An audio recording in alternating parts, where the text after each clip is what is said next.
and we'll just chat until people start showing up, and then I'll do an intro. Oh, okay.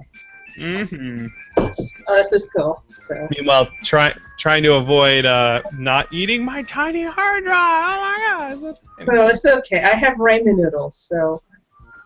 Fantastic.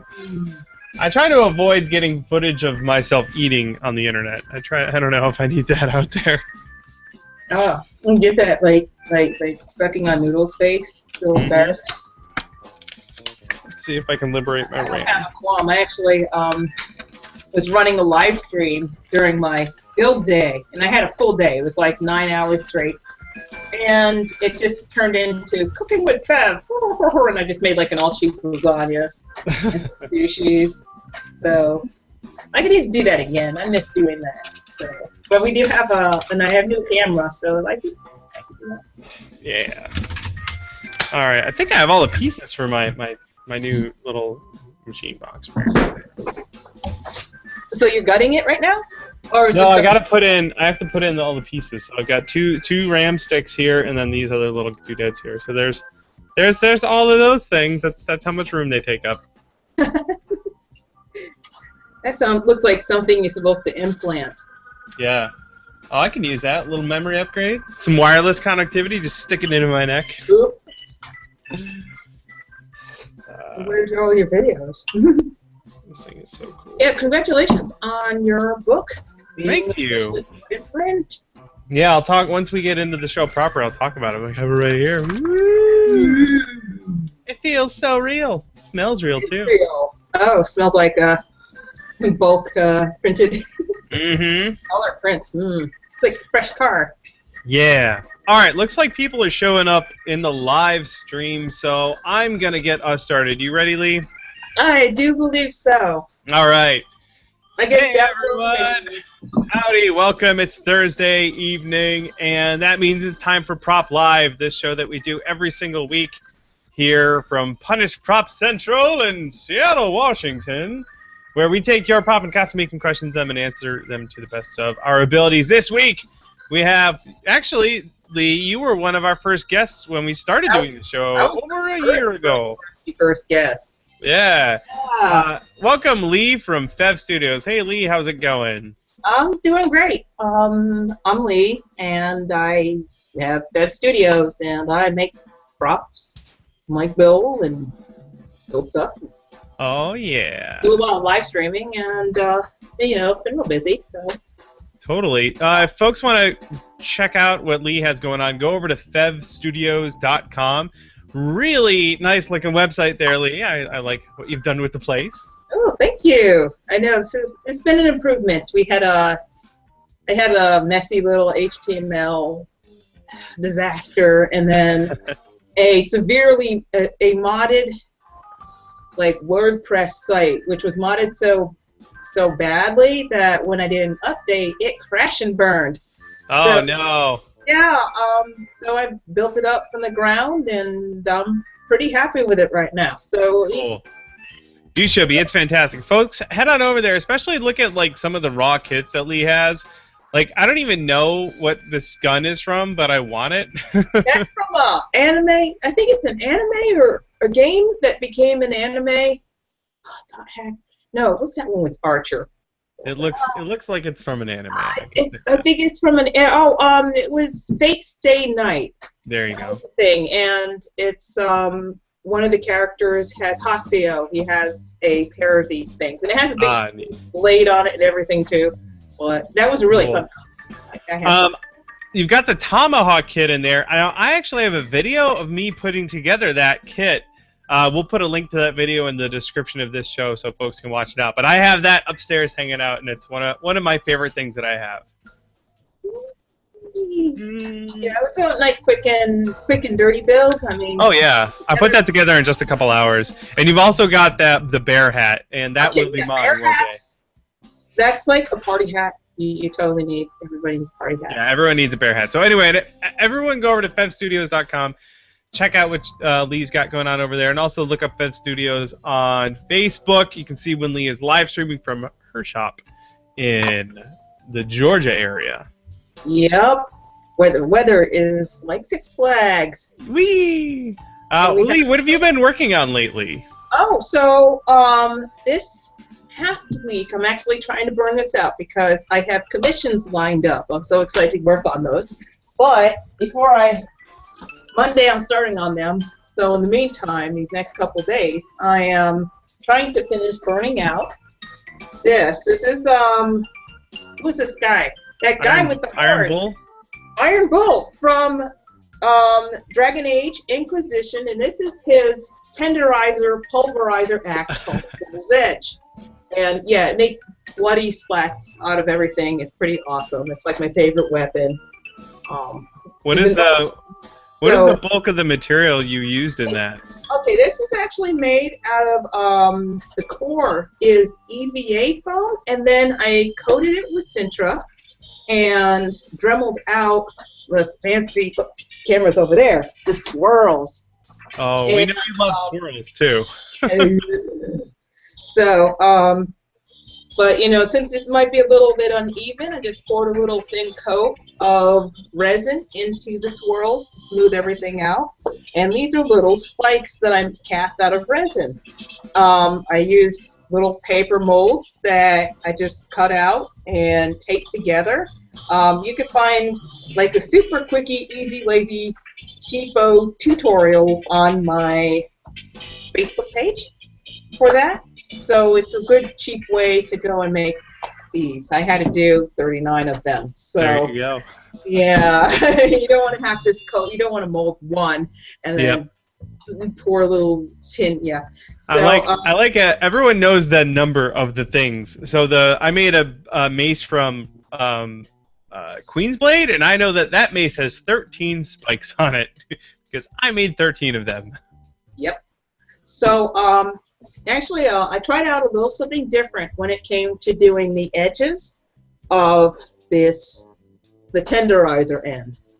And instead of actually coating, cutting out Sintra, I used resin. So after I shaped this main body, I bored out some of the foam, because this is EVA foam center, and then just put some packing tape. I packing taped along the edges, and then poured a bunch of resin on the inside. So just like smooth cast? Yeah, just like some 320, and I just poured it and sanded things smooth afterwards. And it seems to be a little bit more rigid. It's still thin, and I don't have to worry about like the Sintra actually trying to separate or anything.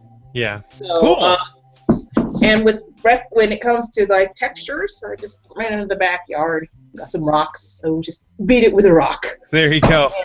Any textures and weathering or distressing. That's what we call any blemishes. We call it distressing. Yes. We mess up. You cut that wrong. It's distressing.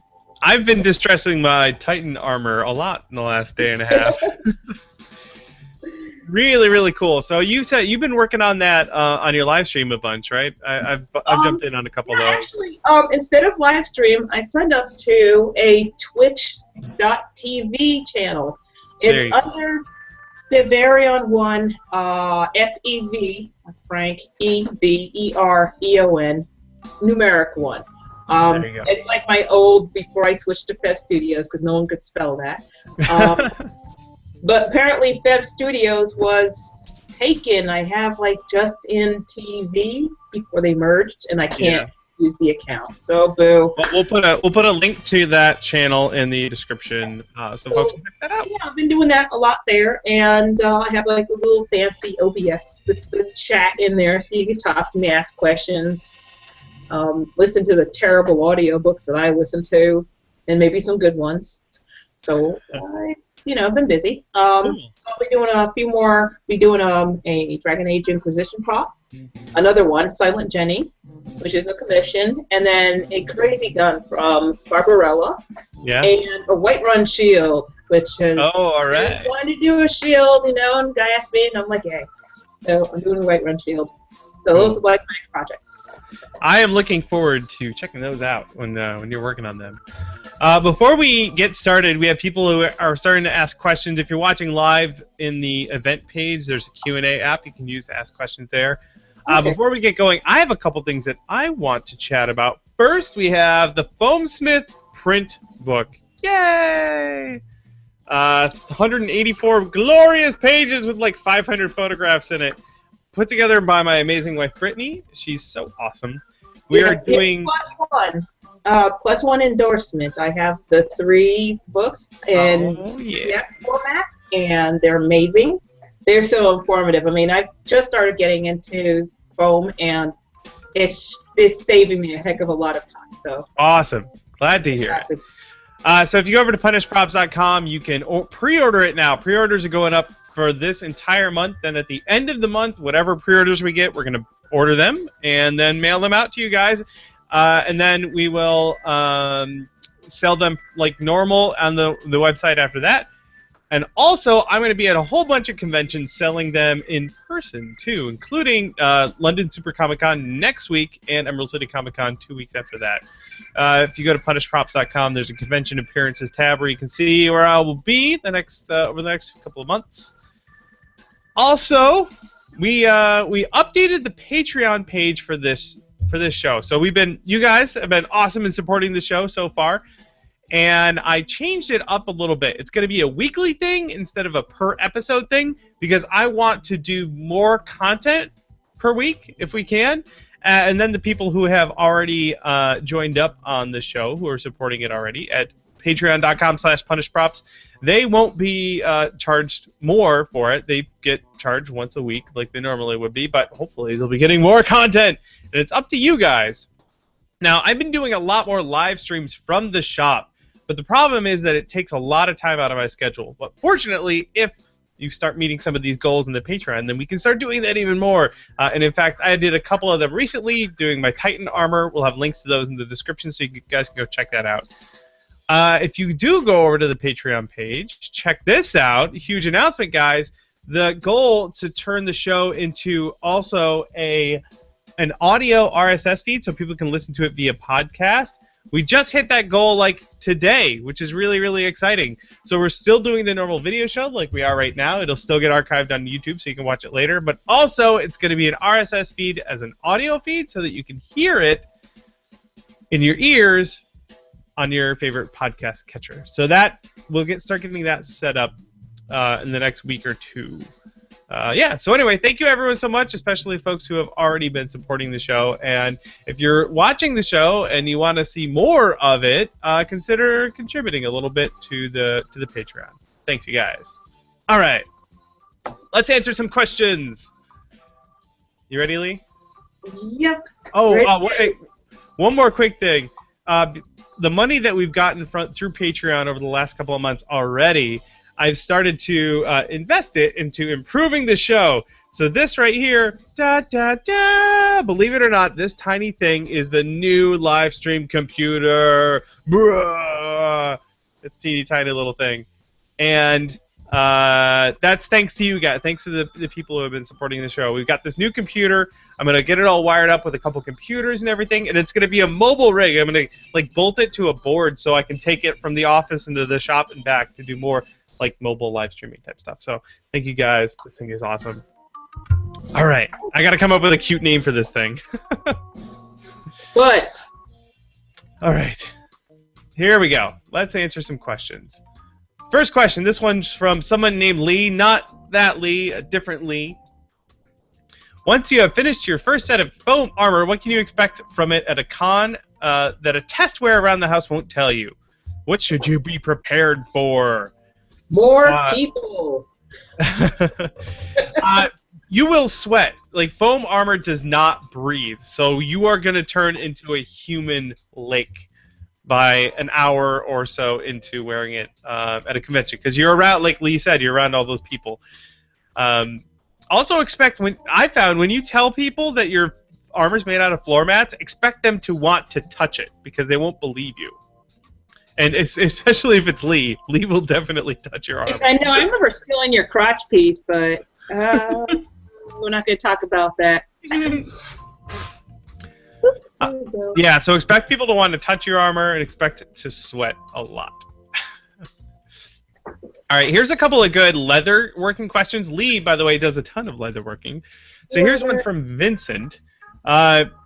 for things that look like leather straps, would you actually use leather straps? Well, in all honesty, leather straps, especially with straps, and it's going to be things that are going to take weight and stress, I just go with leather with them. You could actually go, if you don't want to actually make your own straps out of like veg tan leather, you can go to a thrift store and go and get some belts and butcher those. And those will actually be, they'll be able to take the stresses of anything that requires, you know, actual buckling to hold it in. So I'd actually go with using the leather. Me too.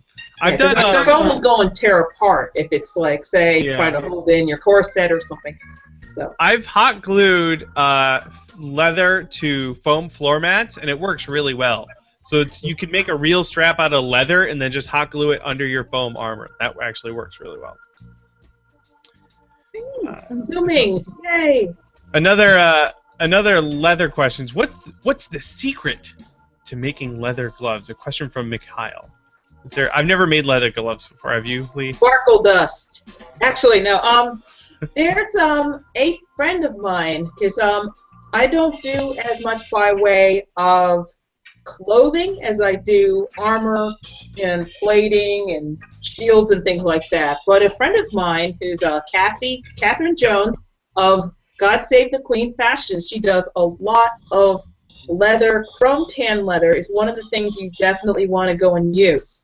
It's pretty much, it already comes in their colors and everything. That's something that you don't dye. You can't actually dye it. But that's a softer and thinner leathers that you'll need for glove making. And if you do so, when you do sewing, if you have a sewing machine that can handle, you need to go and test it, because most sewing machines can't get through like leather. Use the biggest needle you can. I think there's like jeans needles. They're size 16 needles, I believe they are. And remember that if you mess up, this is leather. You know, the holes don't just magically disappear like all the woven fabrics. So you definitely go and work with those. I believe that Catherine, if you're actually local to Atlanta, Kathy has classes on leather glove making. You might be able to do stuff with leather too. But personally, I've done one pair of gloves. They weren't leather, but in comparison to, say, that flexible spandex, that's the word, you know, leather won't stretch as much as spandex. So you need to go and size those gloves a little bit a lot closer to your actual hands and everything. I've been using some simplicity patterns. I can't remember the exact number, but there's a couple that aren't those little like turkey patterns. And then and if I'm gonna do leather, I actually add those panels that go on the sides as well, instead of just trying to sandwich two pieces together and then hoping my fingers will fit into what it is. Bad times. So it's an inspiration that I haven't gone into yet, but you might want to check out GSTQ.com or God Save the Queen Fashions on Facebook. She's really like the goddess of like chrome tan leather. That's like, yeah. There you go. She's amazing. Awesome. All right. Thank you, Mikhail and Vincent, for your questions. Here's one from Supernator 9000. He says, "What's a good way to diffuse an LED strip?" Diffusing lights, because LED strips can be really bright. Like if you want it to look like a glowing panel, as opposed to just like spots of light, which LEDs can kind of look like that. Yeah. I found that using believe it or not, an opaque acrylic, so like white acrylic, or like so not transparent. If it's opaque, it blocks most of the light, but it also diffuses most of the light. So I have like some 1/4-inch white acrylic that I'll put really bright 12-volt LEDs behind, and it makes it glow really well. Did that. Well, then that's pretty much what I've done with mine. I've tried out, if I need to do colors, I'd also take that white and spray paint or airbrush the inside of the acrylic, the color that I need as well. and that tends to give you a little bit. They have a similar effect. Because sometimes like the solid colors, like say solid red or opaque red, that's still a little. It's really, really strong. And, I mean, it's really, really. Pigmentation is really strong, and sometimes the color really doesn't show up through there as well. So I like the white, and then I'll coat it with some other color.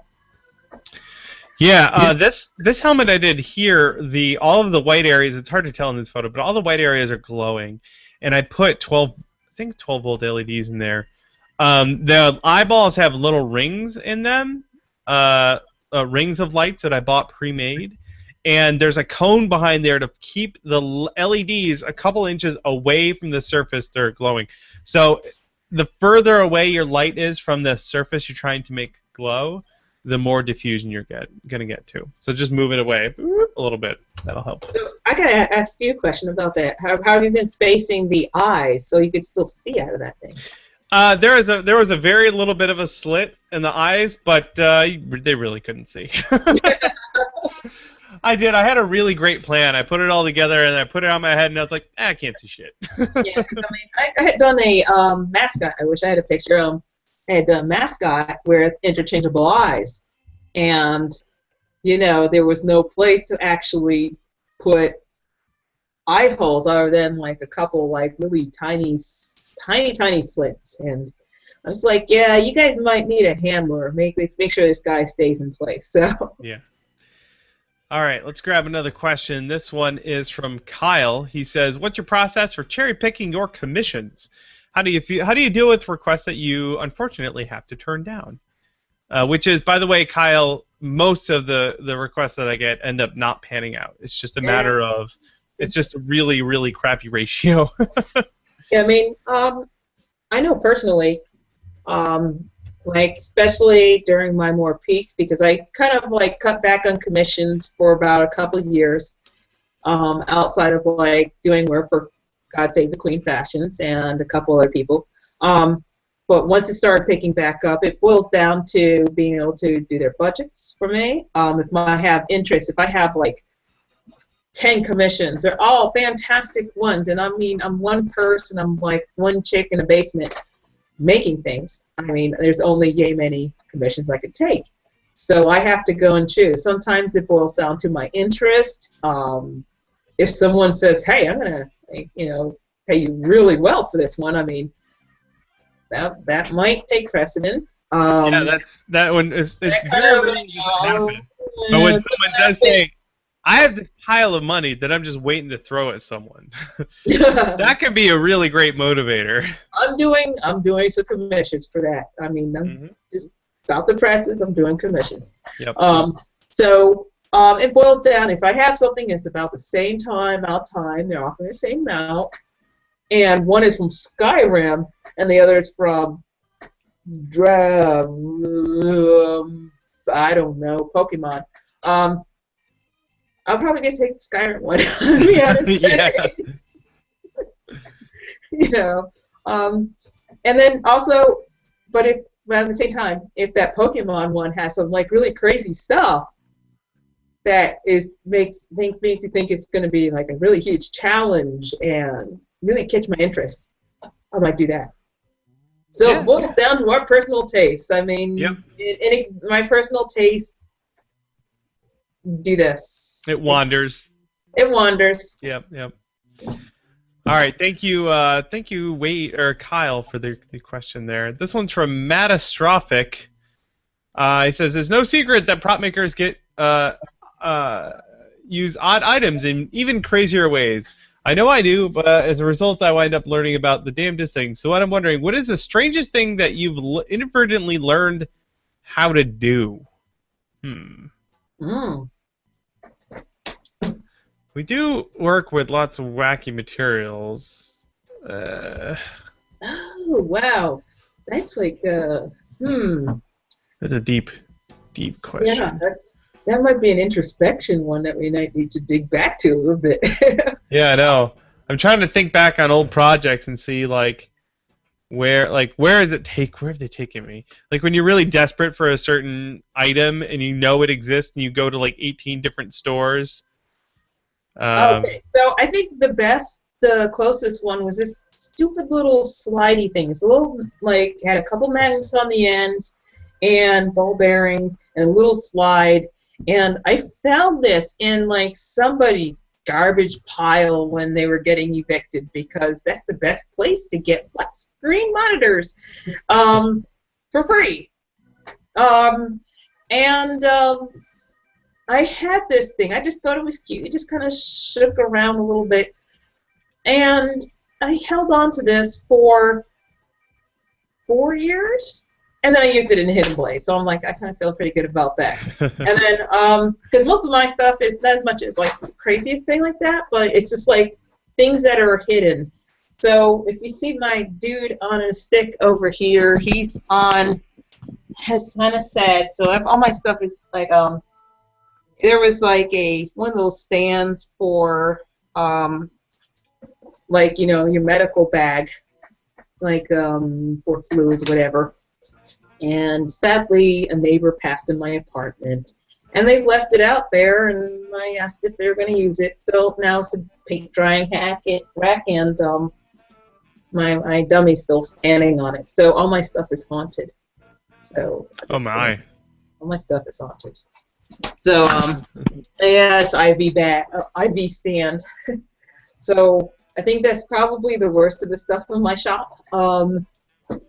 Basically, failing my way into discovery tends to be the best shot. Usually, you'll find that in our blogs. If you have write-ups and stuff, we'll probably proudly talk about like the things that happen to work when we crash and burn.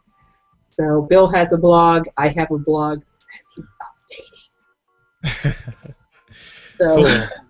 All right. Well, thank you, Matastrophic, for your question. I gotta think more about that one too. See if there's That's deep. Wow. All right. Here's one from Wade. He says, "Can I Bondo over paper mache?" I've never really tried that. I bet you could, right? I mean, it gets pretty rigid. You can. Sanding might be a problem because paper mache is paper, and paper gets the frizzies. So I've done that with actually the big head with the eye slots commission. That was paper mache. You could also, if you need to go and do something that requires like Bondo and all that extra stuff, you might want to take a look into fiberglass and put a little fiberglass on there. Or if I decide to be cheap and rush it, I used smooth cast resin. It's like 320, and actually did a couple brush coats. It's a little drippy, but if you manage to work quickly, you could make a nice little shell, which is as sandable as the Bondo afterwards. Oh, wait, I'll just tell you, but that's my personal thing. What do you do, Bill? Yeah, I'm never really. I mean, I've used paper mache like 25 years ago when I was a youngin'. But I bet you could totally Bondo over that. The other question that Wade has is, were either of you nervous when going to your first convention? He's going to his first con in his Halo armor, and he feels like all his work is not ready. Well, you know what, Wade? I'm going to a convention in 1 week from now, and I know my armor isn't ready, so that feeling never goes away. Okay, so I'm going to tell you like my little wussy story. I went to Project A-Con in Dallas in 1998. This is my first convention.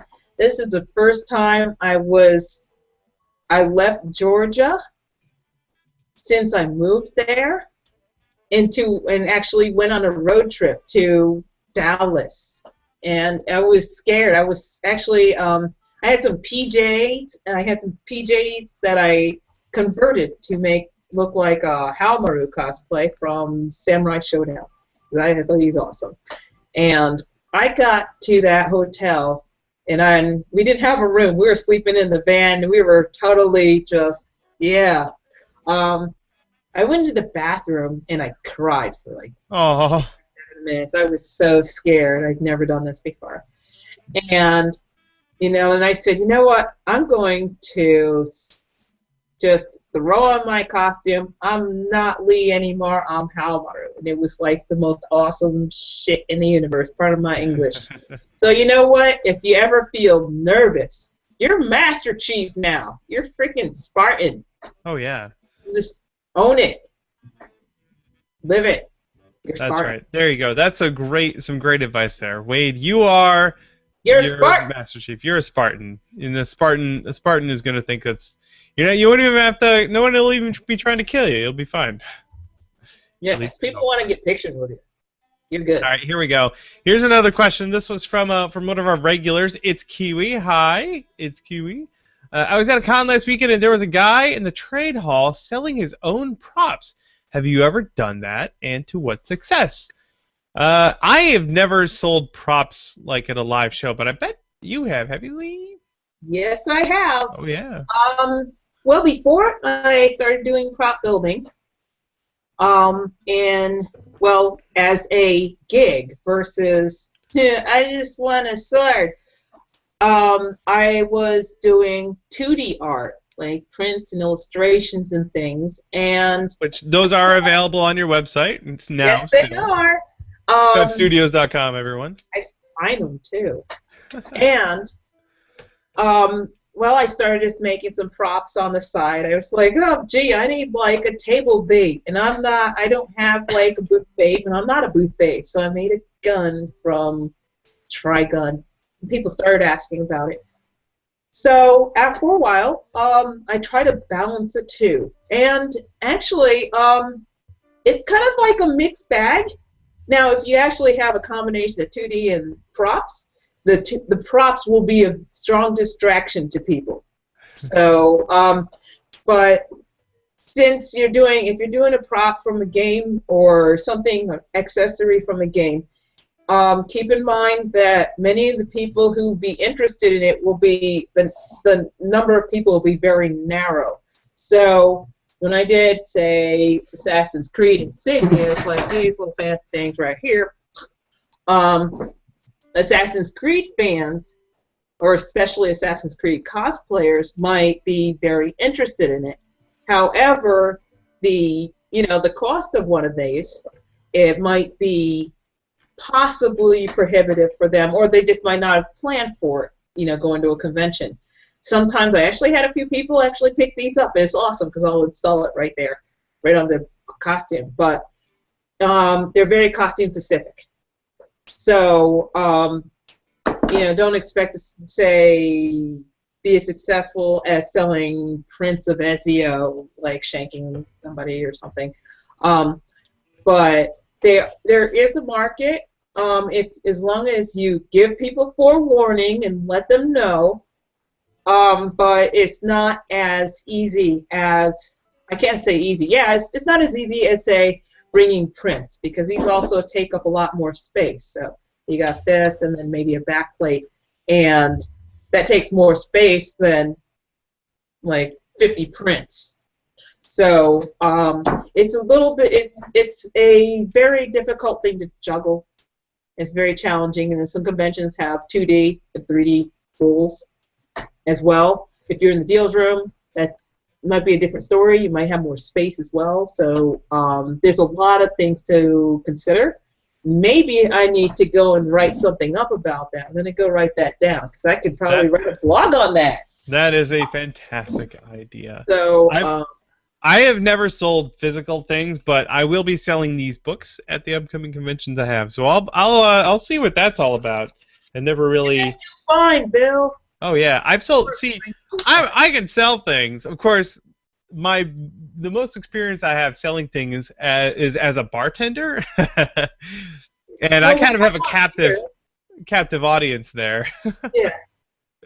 But yeah, it has its challenges in terms of transportation challenges. The market, your target market, is going to be a little more narrow, and the costs might be a little different, because especially if you do, say, artist alleys, people might be more inclined to bring whatever they have left in the dealer's room.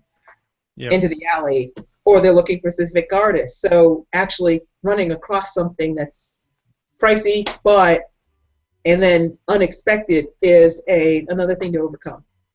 But it happens. I mean, I'm not gonna lie. I mean, it totally happens, and it's awesome. I already have to get as many of these as I can to London, and these books weigh 1 pound each, or more than that.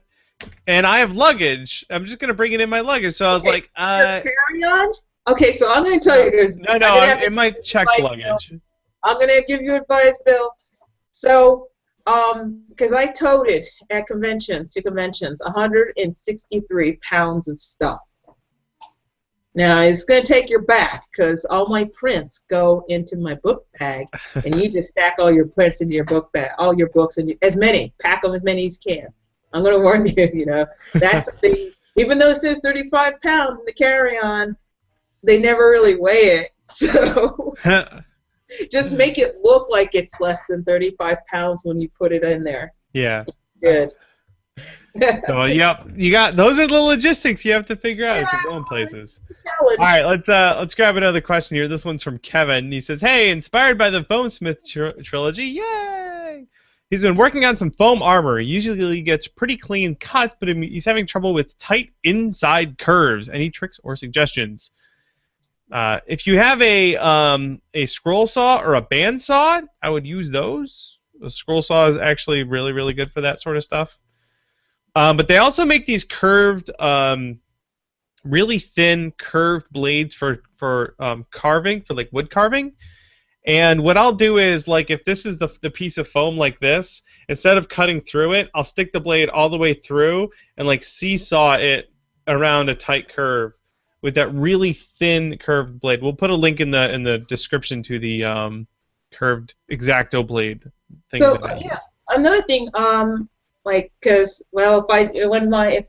before I had a scroll saw, I did get some scroll saw blades, and you could actually kind of use those like just by hand. Yeah, you do it by hand. I mean, it's going to be rough, so you're going to finish it off with like a Dremel bit afterwards. But if you don't have a scroll saw, that is an option. I know that you could get some cheap scroll saws at Harbor Freight Tools for like $60 or $70 on sale easily, and it's a very invaluable tool. You could actually cut really tight circles and things like that, and really fine edges, fine grooves when you're cutting, so you don't lose the material. So you could do that for like puzzles and things in wood and foam. Yay. Cool. All right, here's one from Kay. What's the best way to sew faux fur to a thick cape? Which way around do I put the furry side of the faux fur? I've never sewn fur before. I have hot glued fur, but I've never sewn. Oh, there's an example right there. So you said foam onto a cape, right? Yeah. Do it on a stick. He's coming over here. Right? So, one thing is that when you're sewing fur, when you're sewing fur onto foam and you're trying to put the needle into the fur and pull, basically it's your thread and your needle and everything is going to try to drag your fur right through the back. So one thing I did was actually sewing from the base of the fabric out of the fur. So I go in the direction where the fur won't actually be dragged through the hole, because that becomes really gross, and then it clogs stuff up and it starts breaking your threads. So if that makes any sense, I wish there would be a way for them to go, yeah, this makes sense. But yeah, so try to go from the bottom of the fur out. There you go. So first here, sew out, and then loop around. If you could actually find an edge to loop it on, and then worst case scenario, you just have to sit there and spread it, like just kind of comb it out. I mean, that's a pain in the butt, but you can do that. So you could actually comb in like the direction. Let's see. Let's get him out here. Comb in the direction of the fur, and then take like say a rat tail comb and run it out and pull that back, and you might have a little like open space. You're still going to have some of the fur getting pulled through the holes, but it won't be as severe as just jamming it in there and hoping for the best. I mean, it's just bad times. There you go. Yeah, right. yeah, I hate sewing fur, but you know. Well, good luck with your fur sewing. Oh, Hey, furs. there we go. That's the stuff in the universe, but it's good. It's fun.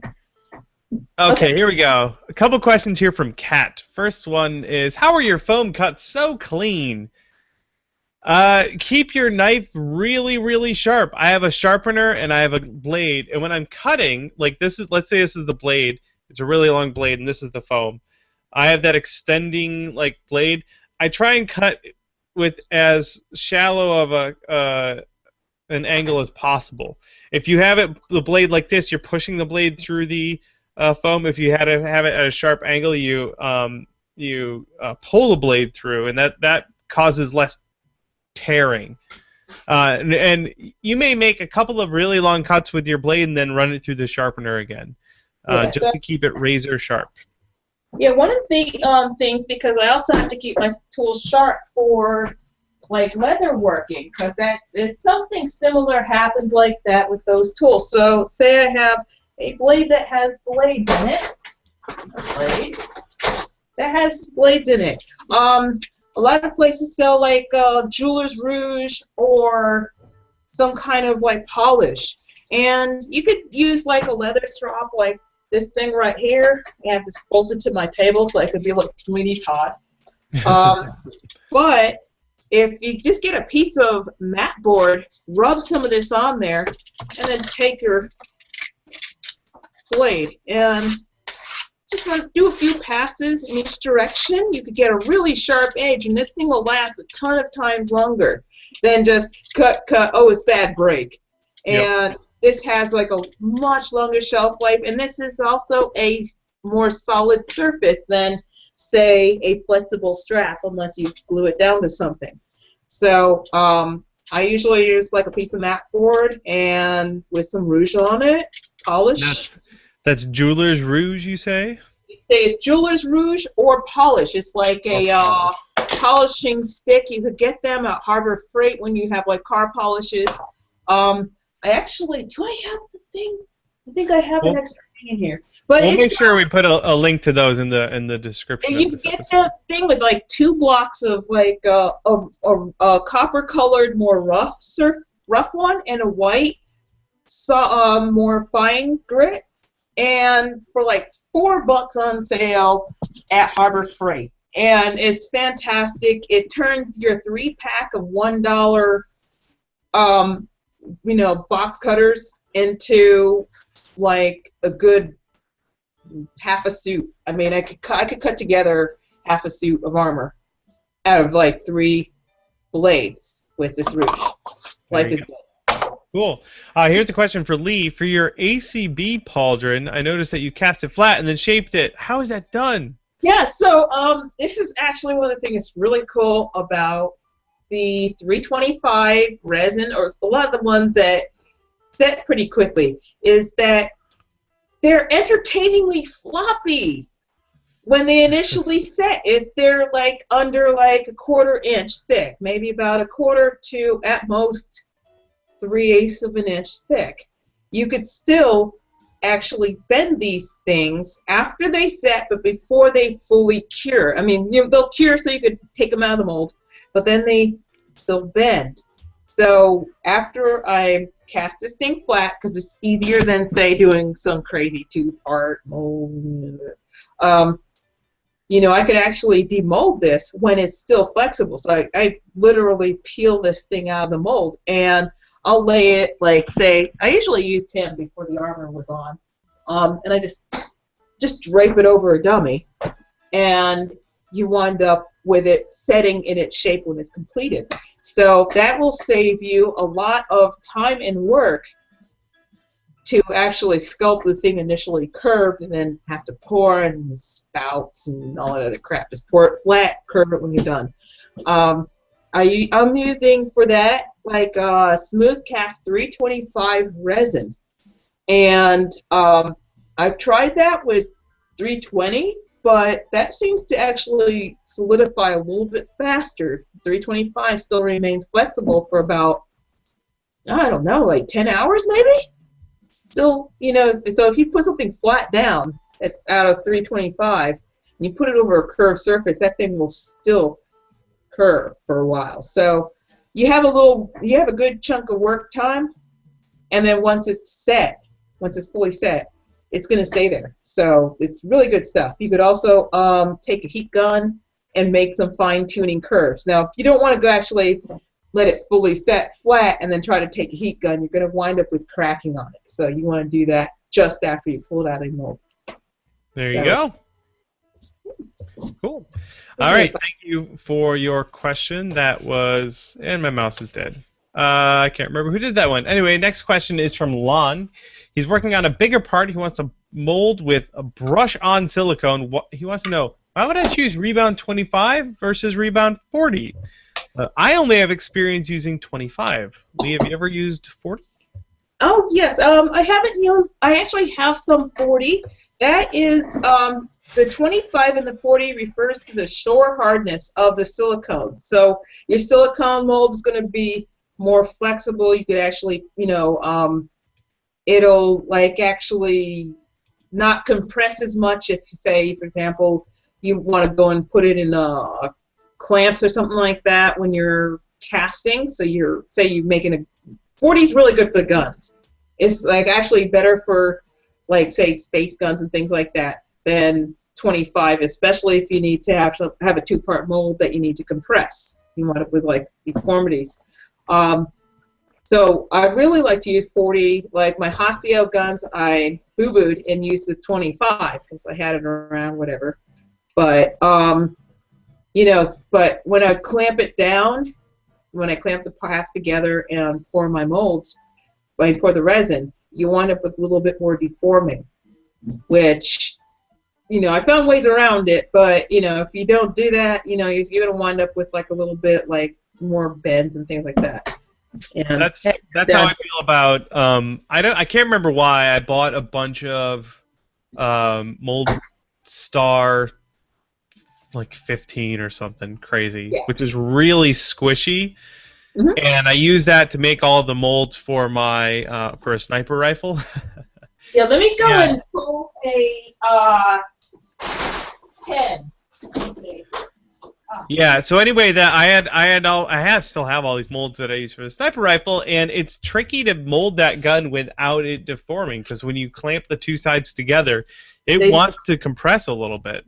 Yeah. So if you're actually doing something, actually, all in all, if you want to keep the detail and things like that, you might want to go with the 40. This is Vitaflex 20, which is this is a urethane rubber, but it's, the number refers to the shore hardness, and you can see the 20. This is entertainingly floppy, and if you squish it together, see what happens when you clamp stuff? It squishes, and all your details on your pew-pew guns get squished too. Yep. So you want to go with something more solid, like a 40. Between the two. Yeah, yeah. So if I were to redo those molds, I would use something more rigid, because the barrel, which is supposed to be round, it came out of the cast like oval shaped. Oh dear, yeah. I mean, like my very first Hasio gun casting was like that. It had like kind of concave stuff going on in the middle. Now the 25 is really good for, like, say, bear hats that right here, and, you know, if you need to go and, like, bend, like, it needs to be really flexible to get around, like, the sides here and stuff like that. That's fantastic. One-part molds are awesome, too, because, like, say I'm doing an insignia here, and all these little nooks and crannies, you want to go and trap your silicone when you're demolding. And I found the 40 to get stuck in there and tear more easily. So the 25 was great on this, but it is a one-part mold, one-half mold, and I'm not actually applying a bunch of pressure on this when I'm casting. So that's much better for that. All right, cool. This next question comes from Annie, and he says, is it possible to mold for resin a casting using unsealed foam? I'm thinking EVA foam. I've gotten this question a couple times, and I've never tried it, but I'm going to assume that Yeah, I'm going to say the silicone's probably going to grab on it. The foam is very porous. Silicone's probably going to marry with that. You have a hard time getting it apart. The texture of it, then I would suggest actually spraying like a clear coat of something on there. Yeah, at the very least, hit it with some clear spray. Use like I use Krylon. I use clear gloss. The matte actually still catches. Because I tried to cheat and rush one time, and yeah, it demolded, but it didn't end well. I'll tell you that. It just didn't end well. It really didn't. So yeah, definitely, you definitely want to seal that.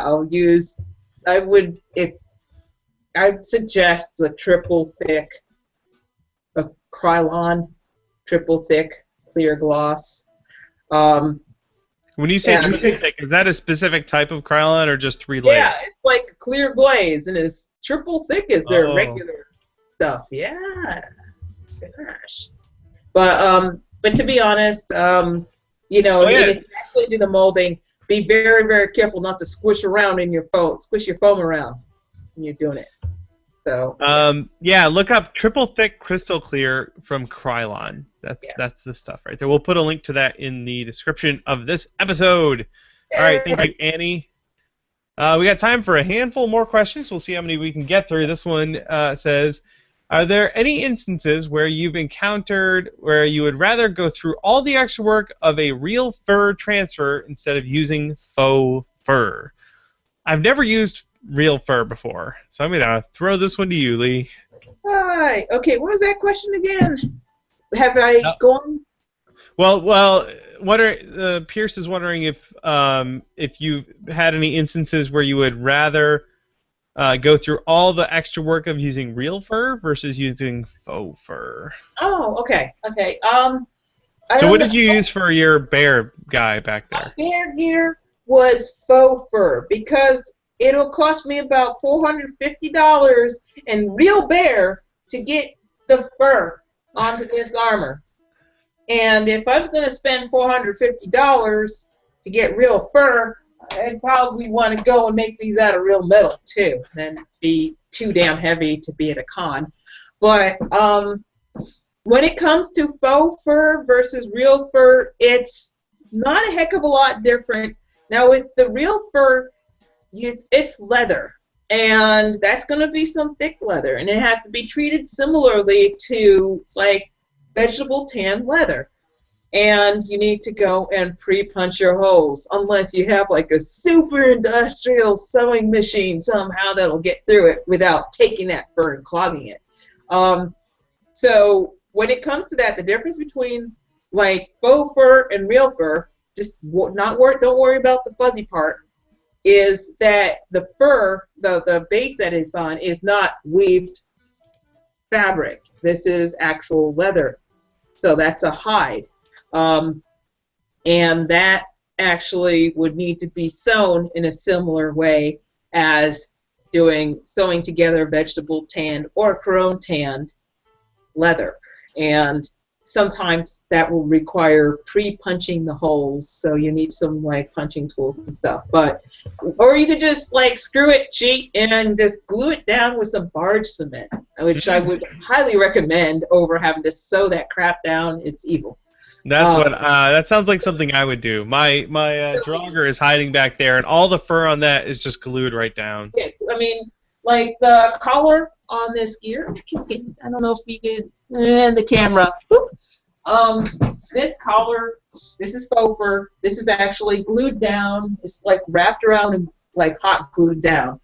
But the waist down here is, I don't know. There's a big skirt thing. It's all fur. So I got a fuzzy butt back here, and that actually had to get sewn down. And as with the fabric, once you punch the holes, sew from the bottom and out the fur side, because if you go the other way, especially, I mean, this is even more with the real fur versus the fake. That fur will get pulled through your fabric and catch. And also, when you're doing leather, do not use cotton thread. for some reason, a lot of the tanning agents and the chemicals used in the tanning process will eat your cotton threading, and it will freaking fall apart in a couple years. So go and use a polyester thread or some like waxed, like some artificial thread, or like sinew, because that's really important. One of my my Aveline hat decided to try to disintegrate one day, and I had to sew it his balls. So don't do that. Use poly thread. Use a polyester. So yeah. All right. This next one's from Courtney.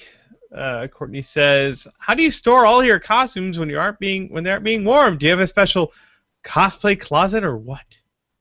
I have a box. It's right there. That box back there. That's my Shepherd box, and then I have a Draugr box, and then I have everything else just sort of scattered through the house. Yeah, I have like those. I get them from Walmart for like $12, the large bins. So I get to stare at my husband when he finished off his costume, and it fits in a plastic baggie because he did a superhero. Yeah, I'm jealous. I'm totally jealous. So I'll use those, or I'll do like dudes and chicks on sticks and display them. So it's one of those two. I'll put them in bins, or I'll stick them on dudes and chicks. And if you do Craigslist or keep an eye out on like malls where have closings and stuff like that, you could find mannequins on the cheap. I mean, I found some for like $25. You throw your stuff on there, and it's like, oh, look, I got a gallery. It's pretty awesome. So that's some things I tend to do. Cool. All right, here's one from Praxis Props. If left to your own devices, what is your preferred genre to draw inspiration from for personal projects like sci-fi, fantasy, steampunk, etc.? Do you have a favorite? That's almost as deep as that other question. Yeah, I tend to bounce between sci-fi and fantasy. So right now, like for a long time, I have just been jonesing to build space armor. My Shepherd armor, which I built like 3 years ago, is the last space armor I did. So I'm really excited to be doing my Destiny armor right now. And but I've just been in that mood lately. And then in a little while, I'll probably be like, well, now it's time to be a hobbit, so I'm gonna go, or a dwarf. It's time for me. So I just sort of bounce between those two things. Yeah, I'm about the same. Sadly, I mean, I tend to just kind of set aside I have enough time and money, personal money, to do one costume a year. So then I have to go and choose. And it boils down to what games I'm playing. And usually I play solo, like single-player games, and many of the space games outside of, like, say, Mass Effect series, tend to be multiplayer, like pew pew pew, blow that other guy over there up, or collaborative. I mean, I played like Destiny, and I wish I got into it more, but I mean, I just haven't felt it. Although I want to build space guns. Someone commissioned me for a space gun, please. Yeah. But I've been doing a lot of fantasy stuff. That's been like my dominant thing. Although I'd like to see a little bit more out of fantasy besides dragons, dwarves, elves. So I do like space. So if I do go and do like more like space and sci-fi, it'll probably be more toward original design. And I just haven't had time for that. It kind of stinks because that is the trick, isn't it? Yeah. So I'm actually hybriding. I actually still want to do this, an Assassin's Creed. Although I promised myself I'd give it up. Assassin's Creed meets Mass Effect armor. Like, oh, that'd be so cool. Yeah, hidden Omni Blade, that'd be so freaking cool. Oh, anyways, carry on. All right, thank you, Praxis Props. And that's going to do it for all the questions this week, you guys. Thank you so much for all of your wonderful questions. You guys are awesome. Oh my God, it's 9 already? It is. I'm flying. I might have to do Everyone go to fevstudios.com, check out what Lee is working on. go grab some of those kits. I'll tell you, if you're looking for a fun kit to get started on, go get that Tomahawk. That thing is awesome. I'm actually fun build. Have a sale on that next week, so I guess you guys are hearing that first. Yeah. Someone's heater broke, so yeah. So I'll be doing that. I actually also will be having some Hawk buckle kits, really sturdy things. This is the thing I wish I could have bought from you about 4 years ago. Man, but you know what? You showed me like work in progress pictures. And he's like, you inspired me, and I was like, oh my god, that's so cool. Plus one new builder. So you know, like I'll be putting those out there, and there are going to be about 6 or 7 new kits coming in the next 2 months. It boils down to me getting off my backside and putting them up on the shop. So, I'll be adding a bunch of kits. It's going to be it's a hodgepodge. So, you know, anyway. So everyone, definitely stay tuned. On my end, go check out the Patreon page I have there, you guys. I really want to do a lot more live streaming from the shop, and I have a lot of goals. They're not too ambitious either, but I really want to do I've done a couple of them lately, and people seem to really like the live stream from the shop, where people get to watch my whole process. So I'm really hoping that if you guys really want to see more of that stuff, then tell your friends and help contribute. So thank you everyone who has contributed already. You guys are making this show awesome. I don't think we'll be back next week because I'm going to be in London. I'm from London. Yeah, no. So that's kind of a mix-up, but we'll definitely be around the next couple of weeks. We have Emerald City Comic Con coming up. I'll be here because it's here in Seattle, and I might do a live show from the shop with a bunch of people who are showing up for Emerald City, so look forward to that. Other than that, thank you everyone for showing up, and we'll see you all on the next episode of Prop Live. Bye! Thanks for having me, Bill. You're welcome, Lee. Thank you for being here.